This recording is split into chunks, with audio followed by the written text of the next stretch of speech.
I am Ferdinand Marcos, and I am the President of the Republic of the Philippines.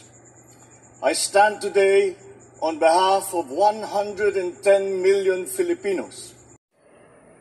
Hello people and hello universe, it's me again. Shoutout po sa inyo mga kababayan, especially the Marcos loyalists and supporters. But anyway guys, mayroon tayong upload videos. Napakaganda itong sinasabi ni Pangulong Marcos Jr. Alam nyo kung bakit? Itong Pangulo lang guys, ang laging ang laging nagpapaalala talaga at may concern. Hindi lang po sa malalaking mga infrastruktura, yung malalaking hospital na kinakailangan ng bansang ito, ng bawat Pilipino. Pero guys, talagang mayroon din sa concern sa pag-uugali ng bawat Pilipino, no? Dito mo makikita kay Pangulong Marcos Jr. ang bilang isang ama ng bansang ito. Yung itong video niya guys, ito ay isang payo niya, no, sa bawat Pilipino pagdating sa pag-uugali, pagdating sa trabaho, huwag malilate. Ayan, hindi daw pwede sa kanya yung nakaupo lang, dapat may ginagawa. Di ba maganda yung kanyang advice? Para sa lahat yan, mga kababayan. Except lang mga anti-Marcos. Alam nyo, ito, makikita mo dito yung isang leader talaga. Concerned sa lahat ng aspeto ng buhay.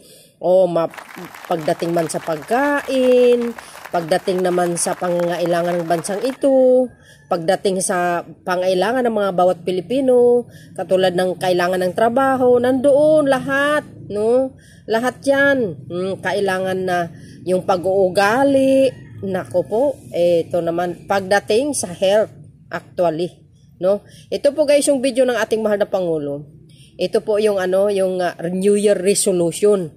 At tinutukoy niya rin po dito ano ba ang nasa likuran ng bagong logo.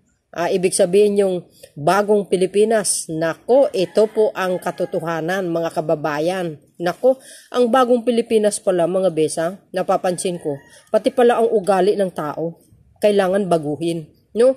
So bilang isang ama ng bayang ito, ang bansang ito, talagang the best talaga si Pangulong Marcos Jr. Sa kanyang New Year resolution at pangkalahatan ito guys. Yung pag-ugali natin, dapat baguhin na natin. Iwalasan natin makipag-away. Sa social media, parinigan, bangayan. Baguhin nyo na yan. Ika nga, bagong Pilipinas.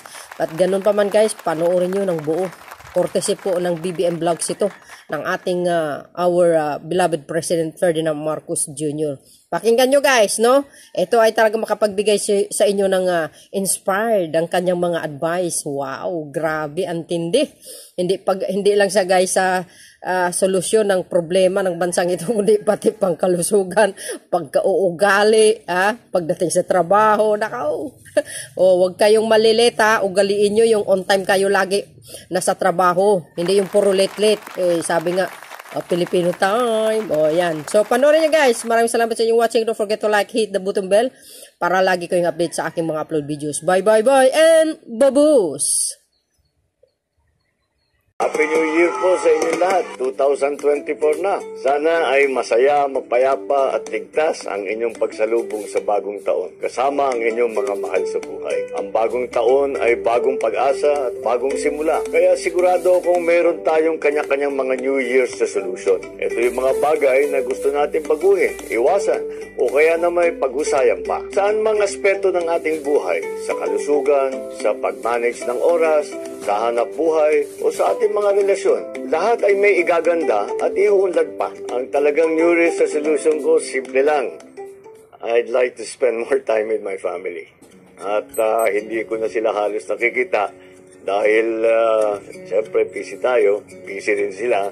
Pero palagay ko napakalaking kaginhawaan at parang lumalamig ang ulo mo, siyempre, at magiging maliwanag ang pag-iisip mo pagka may panahon kakasama ng mga pamilya mo at lahat ng mga kaibigan mo at mahal mo sa buhay. Siyempre, limitado yan, pero I would like to spend more time with my family.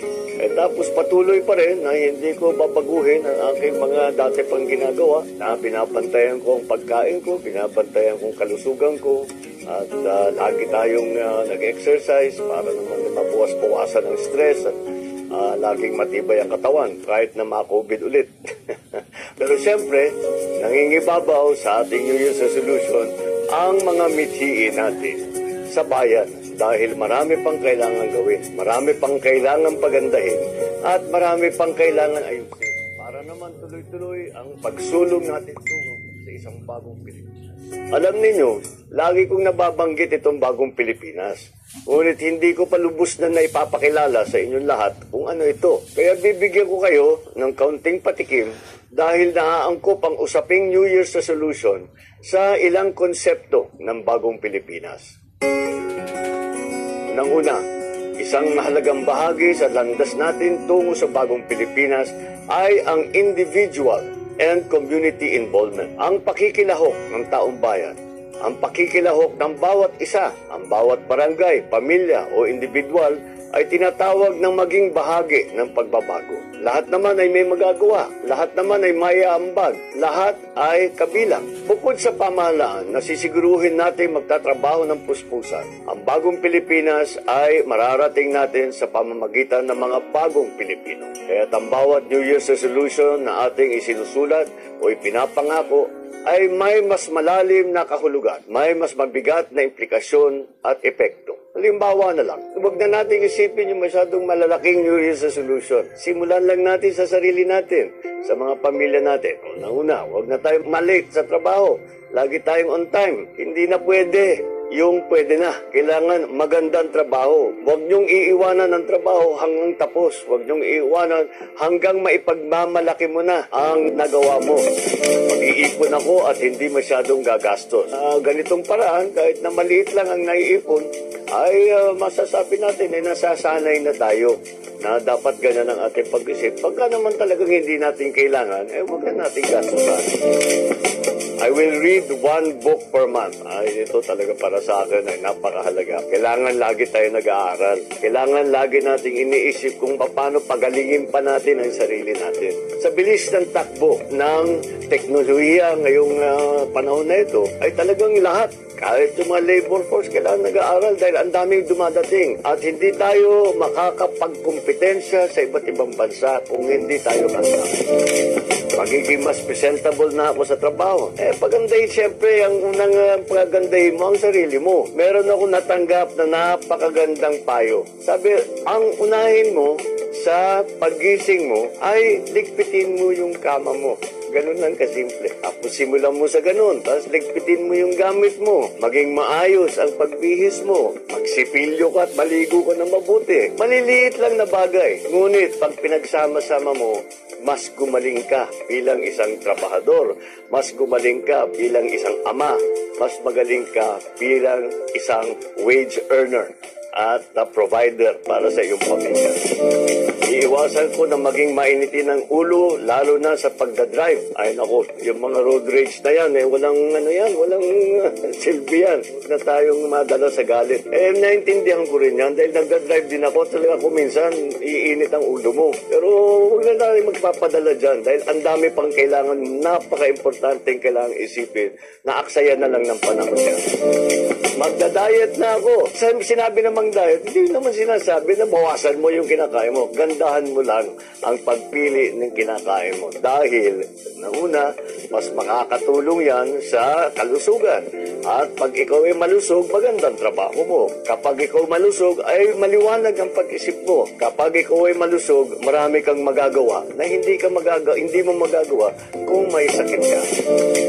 Isa pang magandang natutunan ko ay dapat lagi kang may ginagawa. Huwag kang magtambay, huwag kang nagkikipag-inuman ka lang. Kailangan lagi kang may project. Kailangan kang meron laging iniisip na tinutulak. Dahil kahit kung para sa sarili mo lang, nakakatulong din yan. Kahit kung para sa pamilya mo lang, nakakatulong sa community yan. At kung palabasin mo pa at paabutin mo hanggang sa iyong bansa, ay maliwanag, talagang malaking maitutulong yan. Kaya ang tingin natin na mga simpleng personal o individual na New Year's resolution ay may dalang palang malaking epekto sa ating komunidad. Ang mga pangako natin sa ating mga sarili panungkol sa disiplina o maging sa pagpahusay ng ating mga abilidad o yung mga self-improvement na tinatawag. Lahat yan ay may maitutulong sa ating bayan. Sa sama-samang pagkilos na ito, may dalang kaginhawaan na ramdam sa buong bansa. Kung ang motibasyon ninyo ay ang pansarili lamang, okay lang yun. Pero magandang malaman ninyo na ang pangako ninyong disiplina at kagalingan para sa sarili ay ikabubuti ng marami. Siyempre, kung nag-iisa ka lang, ay maliit lang ang magagawa mo. Kung libo-libo ang gumagawa niya, kung milyon-milyon ang gumagawa niya, palagay ko talagang ramdam na ramdam ng buong bansa. Ang simpleng paggalang, pagdating sa oras, pagmamahal sa kalikasan, pagpapalawak ng kaalaman at marami pang iba, mga sangkap po yan tungo sa isang bagong Pilipinas. Nagkataon din na ngayon araw ay Community Development Day, isang paalala sa kahalagahan ng pagpaganda at pagpapaunlad ng ating mga komunidad. Sa mga susunod na linggo ay lalo nyo pang maunawaan at mararamdaman ang ibig sabihin ng bagong Pilipinas. Papaigtingin natin ang paghihikayat sa lahat ng maging bahagi ng pagpapaganda ng ating barangay, syudad, probinsya, at ng buong bansa dahil walang bagong Pilipinas kung walang bagong Pilipino. Maligayang bagong taon. Tara na sa bagong Pilipinas.